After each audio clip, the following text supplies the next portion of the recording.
नमस्कार दोस्तों, stock India YouTube channel आपका हार्दिक स्वागत करता है। आप देख रहे हैं स्टॉक इंडिया यूट्यूब चैनल। यदि आप पहली बार चैनल पेज को विजिट कर रहे हैं तो चैनल को सब्सक्राइब जरूर कर लें। सब्सक्राइब कर बेल आइकन को हिट करके ऑल को जरूर सेलेक्ट कर लें ताकि नई वीडियो का नोटिफिकेशन आपको मिलता रहे। और मित्रों, आज चैनल पे 2 महत्वपूर्ण वीडियो अपलोड कर दिए गए हैं और इन दोनों वीडियो को आप कवर करना चाहें तो इनको कवर कर सकते हैं। इनका दोनों का लिंक नीचे आपको डिस्क्रिप्शन बॉक्स में मिल जाएगा, या आप चाहें तो इन्हें चैनल पेज पर जाकर भी कवर कर सकते हैं। और मित्रों, आ गए हम Q4 रिजल्ट पेज पर, और Q4 रिजल्ट में भी आज 2 महत्वपूर्ण कंपनियों के चर्चा इसमें वीडियो में करने वाले हैं।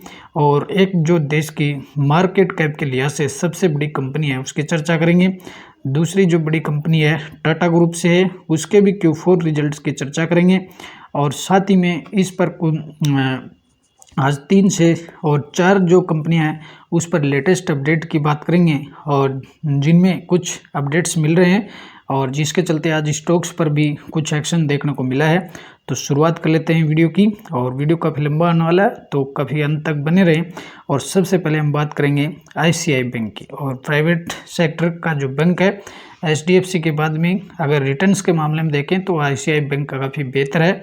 और अगले इस प्रेजेंट क्वार्टर में और आने वाले क्वार्टर में जो बैंकिंग सेक्टर है उसके रिजल्ट्स काफ़ी अहम होने वाले हैं। तो आज ICICI जो बैंक है उस पर रिजल्ट से पूर्व अनुमान वो बताए जा रहे हैं। मार्केट है वो रिजल्ट से पहले कुछ पूर्व अनुमान है वो मानकर चल रहा है। और पूर्व अनुमानों में ये देखने को मिल रहा है कि ICICI बैंक का Q4 के रिजल्ट्स है वो काफ़ी बेहतर रहने वाले हैं। और यदि ICICI बैंक के Q4 रिजल्ट्स की बात करें तो कल 22 अप्रैल रहेगी, और कल के डेट में ICICI बैंक अपने Q4 के रिजल्ट है वो पोस्ट करने वाला है। और उससे पूर्व ICICI जो बैंक है उसमें एक बेहतर रिजल्ट्स की है वो बात कही जा रही है।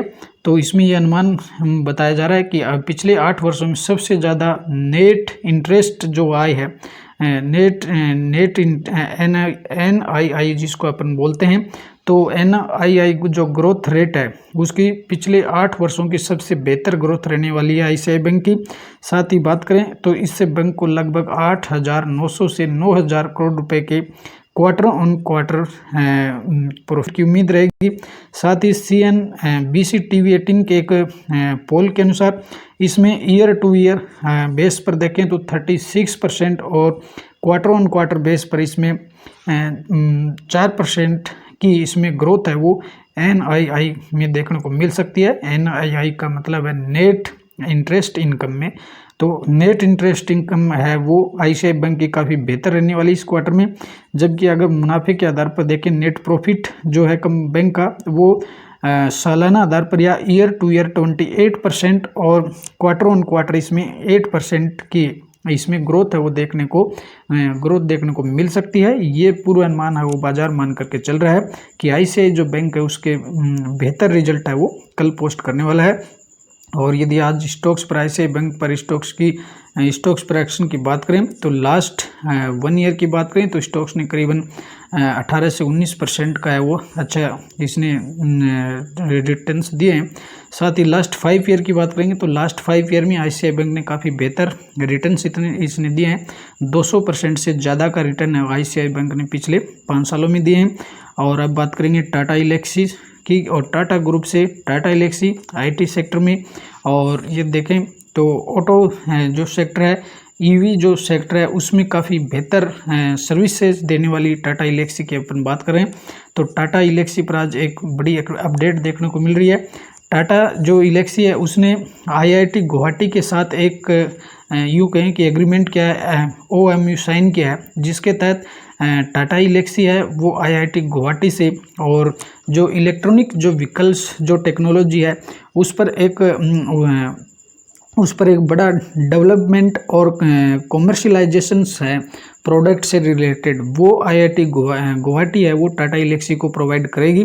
और इस OMU के साइन के तहत ये हुआ कि Tata Elxsi has signed OMU with the institute to work on the development and commercialisation of product and solution for the EV transformation. यानी टाटा एल्क्सी को और ईवी जो टेक्नोलॉजीज है उसके लिए ईवी के ट्रांसफॉर्मेशंस के लिए आईआईटी गुवाहाटी है वो डेवलपमेंट और कॉमर्शियलाइजेशन से संबंधित प्रोडक्ट पर है वो इनको अपनी सर्विसेज है वो देने वाली है इस ओएमयू के तहत। और ये काफ़ी बड़ा अपडेट आज देखने को मिला। और इस अपडेट के बाद यदि अगर देखें तो आज लास्ट 1 ईयर की बात करें तो लास्ट 1 ईयर में टाटा एल्क्सी का स्टॉक्स है वो 24 से 25% है वो डाउन में देखने को मिल रहा है। और ये रिटेल इन्वेस्टर्स के पास एक बेहतर मौका है कि ये स्टॉक्स है वो 25% में है वो डाउन में मिल रहा है। और आपको इसमें आने वाले समय में और इस क्वार्टर में भी अच्छे रिजल्ट्स के अनुमान इसमें दिख रहे हैं।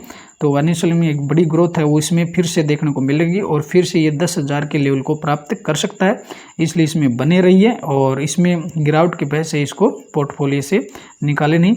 और यदि अपन यदि इसमें पिछले 5 सालों के रिटर्न्स की बात करें तो पिछले 5 सालों में इसने 423% का एक दमदार रिटर्न्स इसने दिया है। और टाटा एल्क्सी के अगर अपन ग्राफ को देखते हैं काफ़ी स्मूथली ग्राफ इसमें देखने को मिलता है, बहुत ही बेहतर रिटर्न इसमें अब तक लास्ट 5 ईयर में मिले हैं। और भविष्य में हमें इसमें एक बड़ी ग्रोथ है वो संभव हो सकती है ईवी बिजनेस को लेकर के। और ईवी बिजनेस पर इसमें काफ़ी अच्छे डेवलपमेंट कंपनी में चल रहे हैं। और अब नेक्स्ट बात करेंगे अपन डिलीवरी की। और डिलीवरी में भी एक आज डिलीवरी जो कंपनी है उसमें भी एक अच्छा अपडेट देखने को मिल रहा है। और इसमें डिलीवरी पर अपडेट ये है कि इसके जो डिलीवरी में जो अभिक जो कुमार मित्र हैं और वो अब डिलीवरी से एक तरह से वो अपनी सर्विसेज है वो पोस्टपोन करने वाले हैं, स्थगित होने वाले हैं उनकी, यानी डिलीवरी से ये और जाने वाले हैं। और इसमें आज ये कहा गया कंपनी ने अनाउंसमेंट किया है कि Delhivery has announcement and that Abhik Kumar Mitra will step down from his role as chief customer experience officer. और जो कंपनी के जो अभिक थे वो कंपनी में सीसी एक्सपीरियंस ऑफिसर थे। और आज इनकी सेवाओं इनको 24 अप्रैल 2023 से इनकी सेवाएं हैं वो डिलीवरी में समाप्त हो जाएंगी। और आपको बताते चलें कि डिलीवरी में जब स्पॉट ऑन के मर्जर के लिए और इनको नियुक्त किया गया था कि स्पॉट ऑन के सक्सेसफुल मर्जर के लिए और स्ट्रेटेजिक पॉलिसी बनाने हेतु इनको डिलीवरी में अपॉइंटमेंट किया गया था। और इसके बाद से ये डिलीवरी में अपनी अच्छी बेहद सर्विसेज दे रहे हैं। और इसके साथ ही इसमें कंपनी ने भी कहा कि भविष्य में भी मिस्टर अभिक हैं वो अपनी कंपनी को सेवाएं देते रहेंगे, लेकिन फ़िलहाल इनकी जो सेवाएं हैं वो 24 अप्रैल से है वो कंपनी में समाप्त होने वाली हैं। और इस बड़े अपडेट के साथ ही आज अगर स्टॉक्स की बात करें तो आज स्टॉक्स में भी 4% की वो तेज़ी देखने को मिली है। और स्टॉक 35 पर है वो ट्रेंड कर रहा है। और यदि डिलीवरी पर लास्ट 5 ईयर की बात करें तो लास्ट 5 वैसे तो इसको कंपनी को इसको लिस्टिंग से बात करें तो लिस्ट हुए भी कंपनी को 5 साल भी नहीं हुए। मई 2022 में ये इसकी लिस्टिंग देखने को मिली थी। और लिस्टिंग के बाद से जो न्यू लिस्टेड जो कंपनियां हैं बाज़ार में वो उनके स्टॉक से काफ़ी वो गिरावट में देखने को मिल रही हैं। और पिछले 1 साल में स्टॉक्स है वो 35 से 36% तक है वो क्रैश में देखने को मिल रहा है। हालांकि इस पर एक बड़ा डेवलपमेंट ये है कि डिलीवरी के अब नेक्स्ट जो क्वार्टर्स होने वाले काफ़ी अहम होने वाले हैं और ये नो प्रॉफिट नो लॉस की स्थिति में आते हुए देखने को मिल सकते हैं। डिलीवरी का जो बिजनेस है काफ़ी बेहतर स्थिति में चल रहा है। तो अगर पोर्टफोलियो में है तो आप इसे लॉन्ग टर्म के लिए होल्ड करके चलें, आगे अच्छे रिटर्न इसमें मिल सकते हैं। और अगली बात करेंगे अपन केमिकल सेक्टर से येसो इंडस्ट्रीज़ की। और येसो इंडस्ट्रीज़ पर भी एक न्यूज आते हुए देखने को मिल रही है।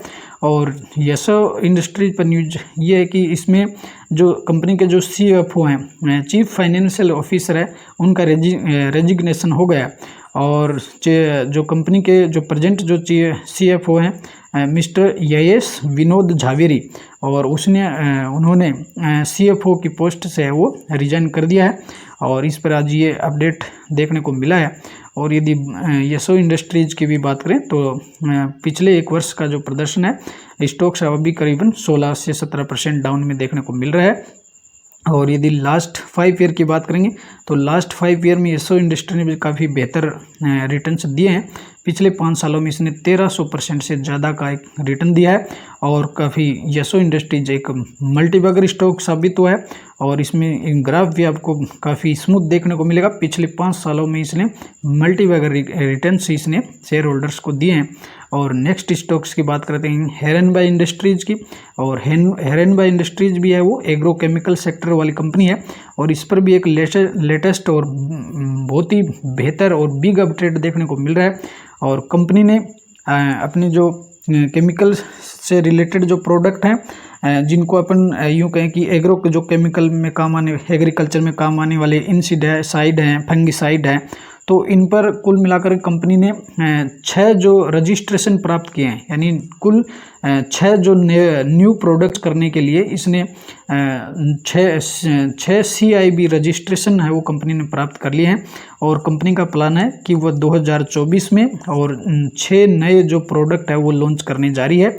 और इनका एक जो सेरिगम में टेक्निकल प्लांट है और इस प्लांट में कुल ये 6 जो केमिकल बेस्ड जो प्रोडक्ट्स हैं उनका लॉन्च है वो 2006 में इनका प्रोडक्ट लॉन्च करने जा रही है। तो इस पर ये बड़ी अपडेट देखने को मिल रही है।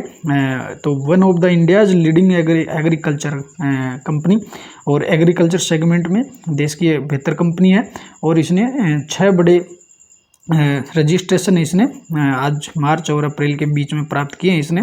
और ये 6 बड़े जो पेस्टिसाइड जिनको कहें अपन या फंगिसाइड जो कहते हैं केमिकल बेस्ड जो प्रोडक्ट है उनको लॉन्च करने जा रही है कंपनी 2024 में।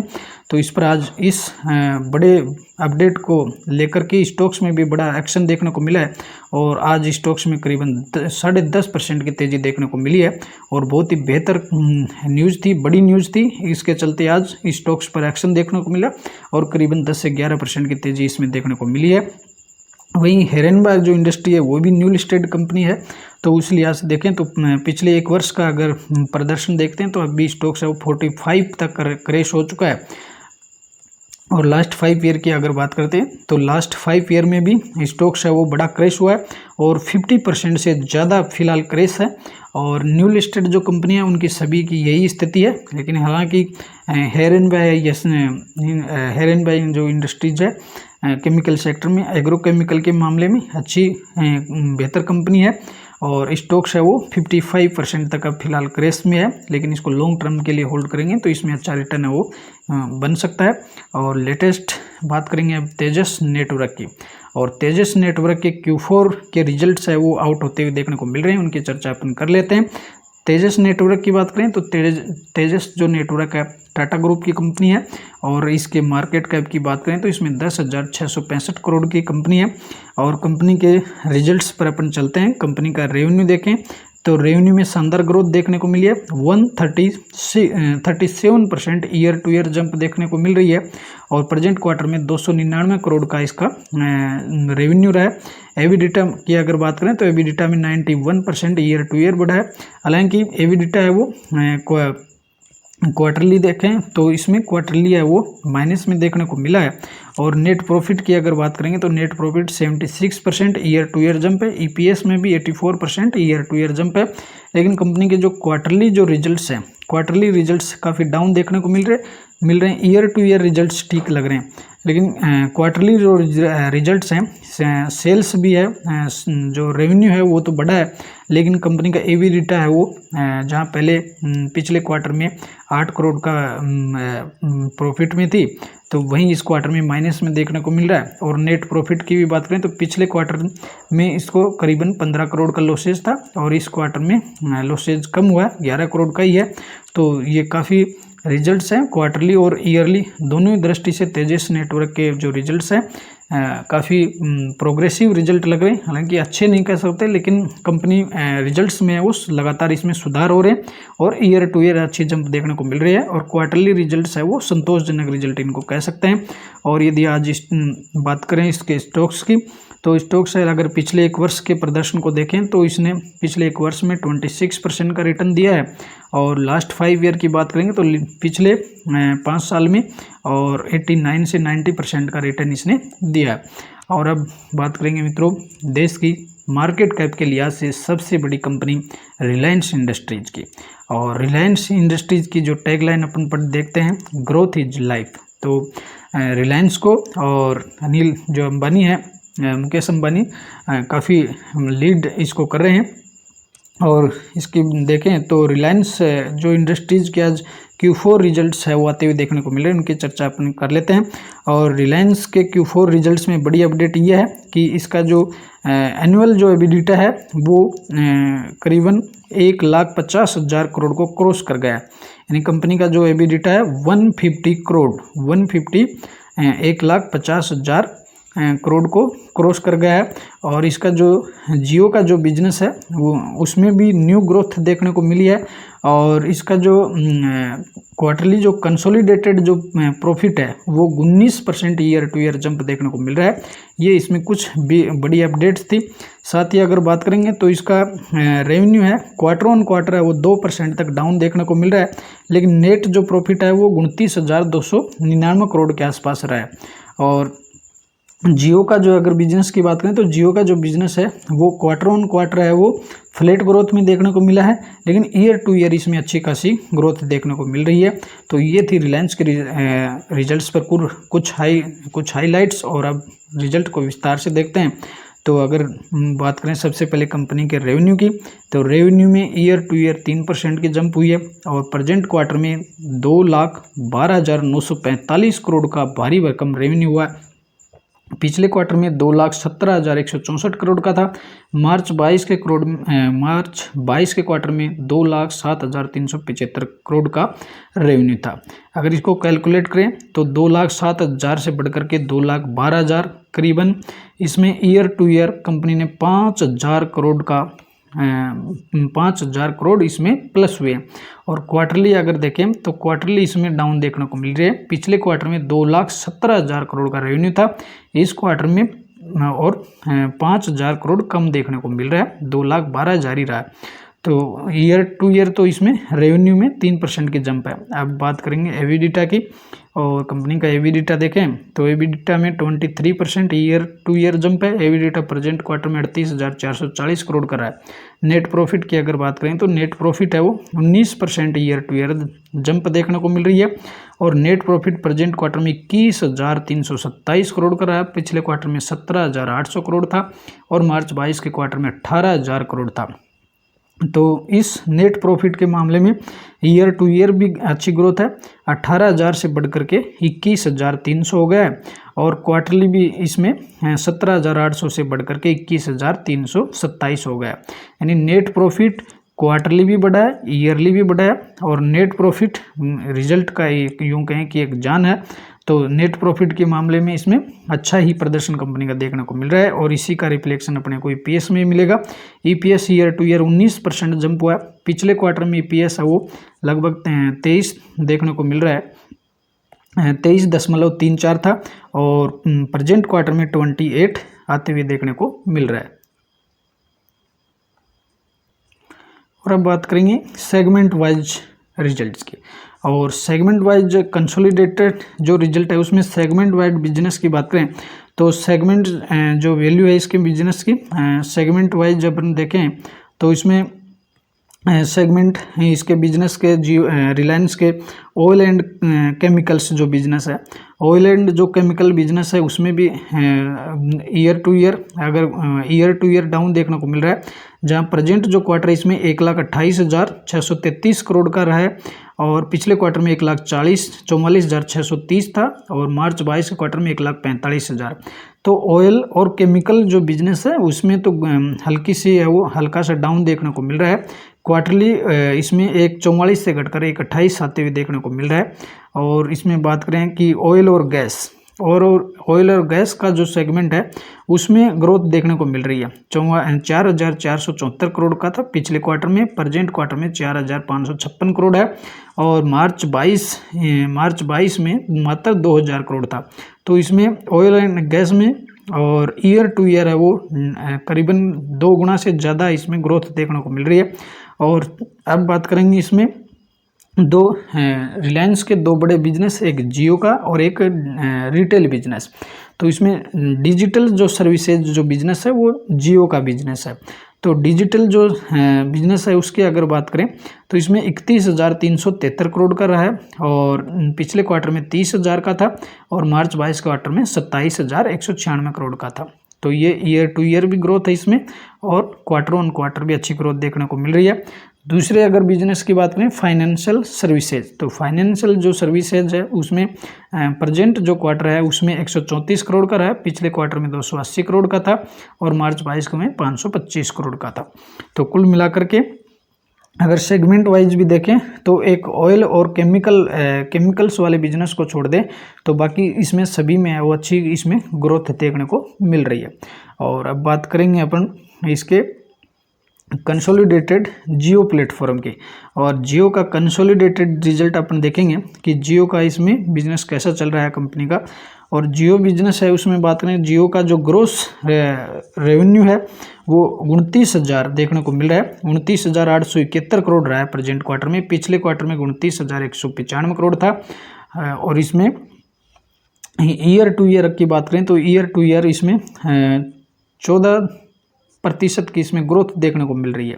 और रेवेन्यू फ्रॉम ऑपरेशंस की बात करें, रेवेन्यू फ्रॉम जो ऑपरेशंस है वो 25,465 करोड़ का रहा है और इसमें 14.4% की है वो ईयर टू ईयर ग्रोथ देखने को मिल रही है। एबिडिटा है उसमें भी 16.9% की ईयर टू ईयर जंप देखने को मिल रही है। अगर जियो के नेट प्रॉफिट की बात करें तो जियो का जो नेट प्रॉफिट है उसमें करीबन 15.6% की ईयर टू ईयर रही है। तो ये जियो का बिजनेस भी काफ़ी धमाकेदार चल रहा है, शानदार चल रहा है इसमें। और प्रेजेंट जो क्वार्टर है इसमें 4,984 करोड़ का नेट प्रॉफिट है वो जियो की तरफ से देखने को मिल रहा है। और अब बात करें स्टॉक्स पर एक्शन की, तो लास्ट 1 ईयर की बात करें तो लास्ट 1 ईयर में स्टॉक्स अभी 15% है वो डाउन में देखने को मिल रहा है। और इसने पिछले वर्ष 2800 के एक लेवल को इसने ऑल टाइम का हाई किया था, 2800 से ऊपर जाते हुए देखने को मिला था। और उसके बाद में अब स्टॉक्स है वो काफ़ी नीचे करीबन 15% डाउन में है। तो एक ये यूँ कहें कि गोल्डन चांस है, आने वाले समय में रिलायंस में एक बड़ी तेज़ी आते हुए देखने को मिलेगी और स्टॉक्स है वो काफ़ी वैल्यूएबल दाम में मिल रहा है, 2300 के आसपास और 2350 प्रेजेंट जो प्राइस देखने को मिल रही है। तो एक अच्छी स्थिति में है इस समय ये और काफ़ी सही रेट पर ये आपको मिल रहा है। तो इस लिहाज से देखें तो आगे की अगर ग्रोथ को देखें तो इसमें जियो और रिटेल का जो बिजनेस है उसमें बड़ी ग्रोथ आने वाली है। तो इस लिहाज से इसको भविष्य के हिसाब से आप इसे पोर्टफोलियो में रख सकते हैं। और यदि लास्ट 5 ईयर के परफॉर्मेंस की बात करें तो पिछले 5 सालों में इसने करीबन 138% का रिटर्न दिया है। तो देश की मार्केट कैप के लिहाज से बड़ी कंपनी है और इसने यूँ कहें कि एक बाज़ार का एक सबसे बड़ा हाथी है। तो हाथी है वो उस लिहाज से देखें तो इनमें कोई एकदम से कोई बड़ी तेज़ी देखने को नहीं मिलती है, लेकिन 138% का रिटर्न है, इसको कम भी नहीं कर सकते क्योंकि बड़े हाथी है वो बहुत ही स्लो मोशन में चलते हैं। तो मित्रों ये थे आज के रिलायंस और तेजस नेटवर्क के Q4 रिजल्ट्स और कुछ रिलेटेड अपडेट्स जिनकी चर्चा अपन ने कर ली है।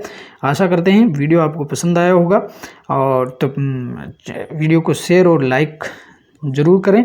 और यदि आप पहली बार चैनल पेज को विजिट कर रहे हैं तो बेल आइकन को हिट करके ऑल को ज़रूर सेलेक्ट कर लें और कमेंट करके हमें ज़रूर बताएं कि वीडियो कैसा लगा। नेक्स्ट वीडियो में फिर मिलते हैं, तब तक के लिए नमस्कार।